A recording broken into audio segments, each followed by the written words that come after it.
Já, þessi 1-1 jafntefli við Stjörnuna, hver svona þín sýn á þetta? Ætli þetta sé ekki eins og leikurinn spilaðist frekar sanngjörn úrslit. Það svona skiptist aðeins á hvort liðið var með yfirhöndina í leiknum og mér fannst svona það vantaði hestumuninn upp á svona spilið hjá okkur vantaði að halda betri í boltann og fá betra flæði í sóknarleikinn. Þannig að við sköpum okkur óvenju lítið í dag. En hins vegar eftir að Stjarnan skorar að þá kemur svona meiri kraftur í okkur og við þurfum að sækja meira. Og það var kannski svona, svipuðum tímabúti sem maður var að pæli að gera einhverja breytingar, að þá kom líf í liðið og þá allt í einu vorum við. Mér fannst við vera miklu líklegri, kannski síðustu 20 mínútur. Og að því sögðu það náttúrulega sagtur að ná ekki að klára öll 3 stigin. Hvað fannst þér breytast eftir að Andrea braut ísinn fyrir Stjörnuna?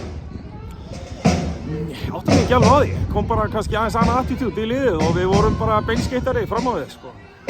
Ánægður með stíð? Ég vilja 3. Á heimavelli viltu 3 stig, alltaf. Caritas fór meidd út af velli í síðasta leik utan hóps í dag. Er þetta alvarleg meiðsli?